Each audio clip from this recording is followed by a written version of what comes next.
All right, in our next part, we're going to find the acid test ratio. Now, to do this, we're going to bring you back to your days of elementary school when you learned about PEMDAS. PEMDAS was, please excuse my dear Aunt Sally, but it also talked about the order of operations. There was a certain way that operations took place. PEMDAS used to stand for parentheses, exponents, multiplication or division, addition or subtraction. And we're going to be using that in the following formula. We're going to go to the directions, and the acid test ratio number 12 is equal to the total current assets minus the inventory divided by the total current liabilities. And we're going to put that formula in cell B18. So I'm going to copy the formula from my sheet.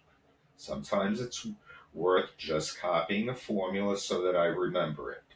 I'm now going to go to my spreadsheet, find a blank area, and actually I'm going to paste it in.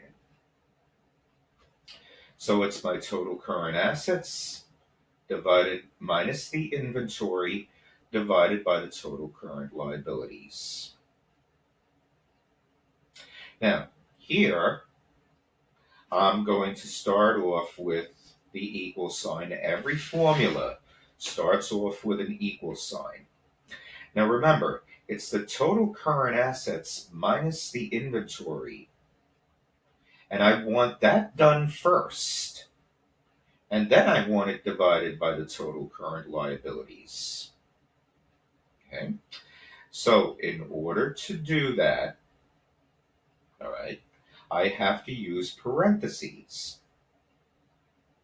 So I start off with my parenthesis. The only thing that I could type in a formula is an equal sign, a cell, a number, or any mathematical symbol, a division sign, a multiplication sign, subtraction or addition sign, or an exponentiation. So, where are my total current assets for this company? They're right here, $30,000.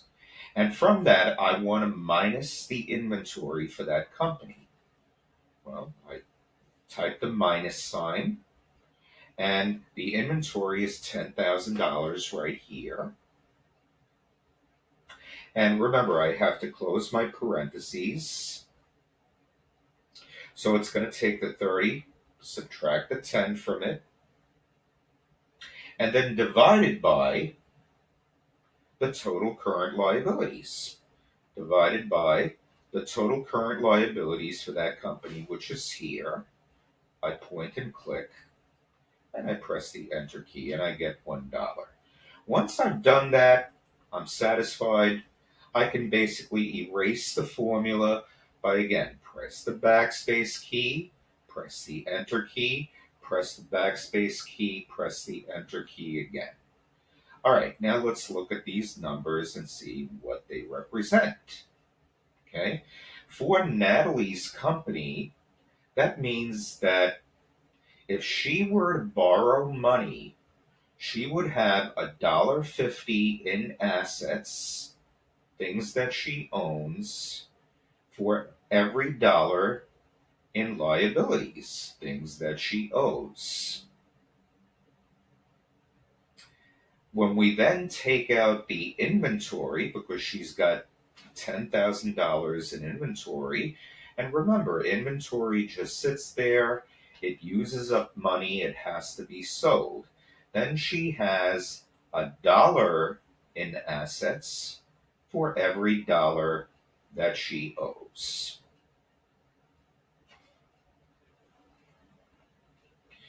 Now in number 13, I'm going to copy the formulas across to column C and D. Here's how I do it. I point to the first cell, B17. Now, keep in mind, every cell has a little dot in the corner, the lower right hand corner, that is called the fill handle. When I put my cursor directly on that dot, it becomes a little black plus sign with a circle around it in this case. I then click on that and drag it over 2 spaces to the left or to the right. And it copies the same formula over into the other areas. So this one, we're looking at those. This one, we're looking at those numbers. Okay? Same thing here. Right here,